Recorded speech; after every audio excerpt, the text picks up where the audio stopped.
Hello, and thank you for joining me today. My name is Kevin Giltmeyer from Fidelity National Title. In this video, I'm going to be demonstrating to you the new closing figures function that we have just installed on fidelitydesktop.com. In order to start seeing this function, you will need to log in to your Fidelity Desktop account. And after you log in, you're going to want to go under Agent Desk, and you're going to want to go to View My Orders. It's best to always go to the View My Orders screen to access all the different changes that we've recently deployed on fidelitydesktop.com. So in this video, as I said, we're going to be talking about the closing figures. You're going to have a couple different reasons why you'll want to be using this closing features function. One of them could be to update an existing closing that's kind of in the pipe work and going on, and that you can actually build and update the master statement throughout the closing process. Or you can actually use this feature to enter in brand new figures on an upcoming closing that you will be having in order to start that process of building your master statement. So I will first demonstrate to you guys just making some changes on an existing closing statement. So once I go to the View My Order screen, I'll locate the order in which I want to make the changes, and then I will hit this button that says Closing Figs.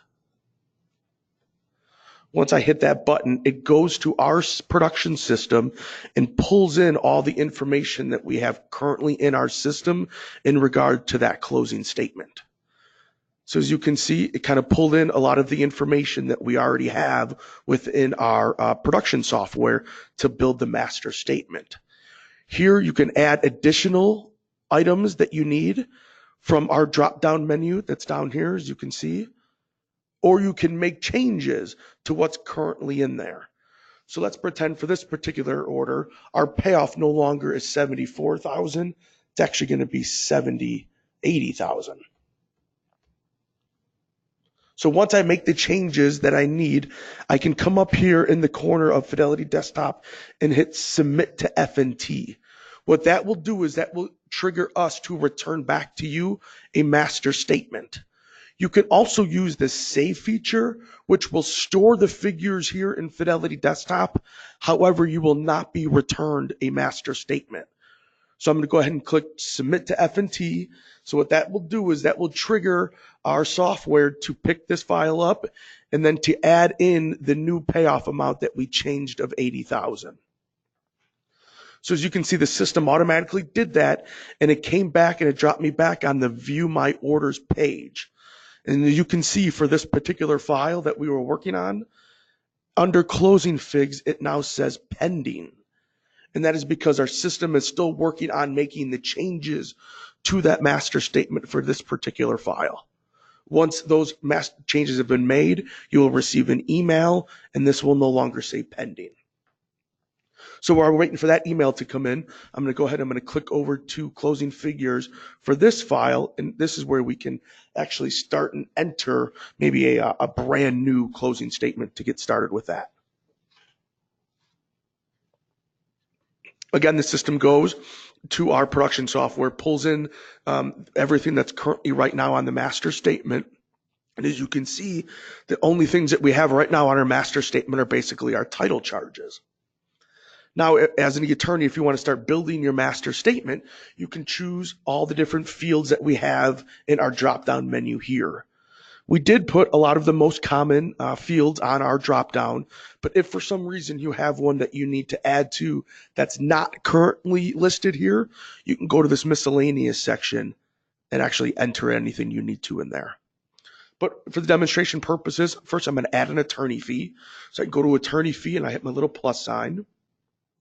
Now we'll add the attorney fee to the line, and then I say the amount of the attorney fee and give a contact or description of the attorney fee. So this would be like the seller attorney name. If I wanted to come down here, let's say I wanted to select my next thing, I wanted to add earnest money. Earnest money. I can do that. Click that, hit my little plus box.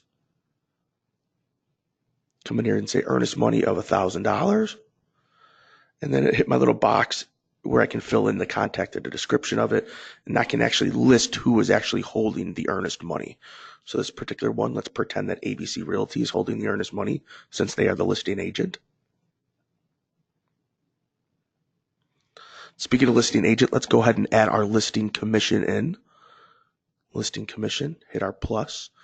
Now, one little trick here is we do want to enter in the full amount due for the commission.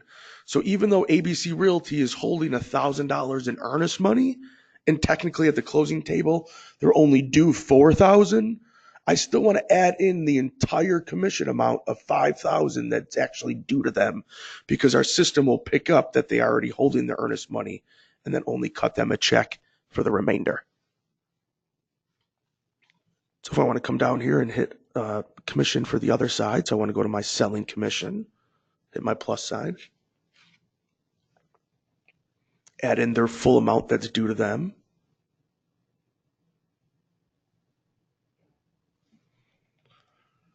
Seller, let's say buyer commission.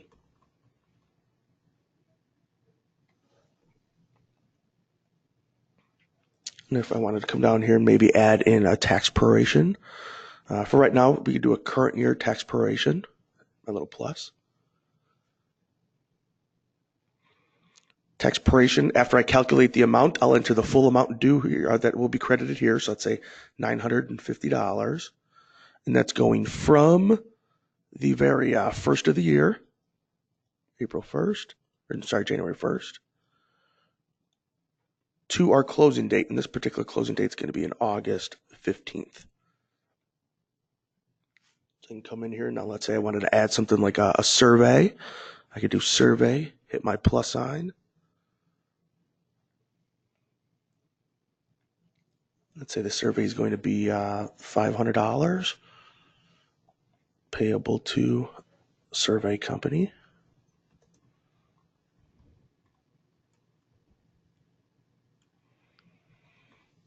You can go ahead and enter it in there. So just as you can enter figures, if for some reason you need to delete or trash a figure as well, you can also do that simply by hitting the little trash can that's right here next to all these different fees. So as I was saying, you can then save this feature, save this master statement kind of in its current stage right now. Or if you wanted to, you can click submit to F&T, and that will actually go ahead and send it into us for our intelligence to pick up and return to you a completed copy of that master statement. So as you can see, this one now says closing figs pending on the order that we were just on. And if you notice, the one that we made the changes to no longer says pending. So let me jump to my email box real fast. And I actually already have it returned to me here. Here's my master statement. If I go ahead and I can click that and open it, as you will see, it already returned the master statement to me. And the changes that we made was the payoff amount, right? We changed it to $80,000. So you can see the updates already changed. A new master has already been provided to me, all less than 5 minutes of service. So again, this system is available 24 hours, 7 days a week. So if you're ever working after hours, or if you need the master statement back as quickly as possible, it's in your best interest to always jump online, enter in those figures that you need to yourself, and that master statement will be returned to you. Now, rest assured, you could still submit your figures the old way by completing a closing statement and emailing that in to us. And then we will work on that with our HUD department and get those figures entered on and returned back to you.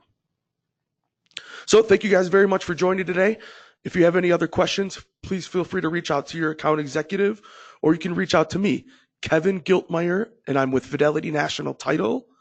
My email is Kevin.Giltmeyer, GILTMIER @FNF.com. Thank you guys for joining today. Have a great day.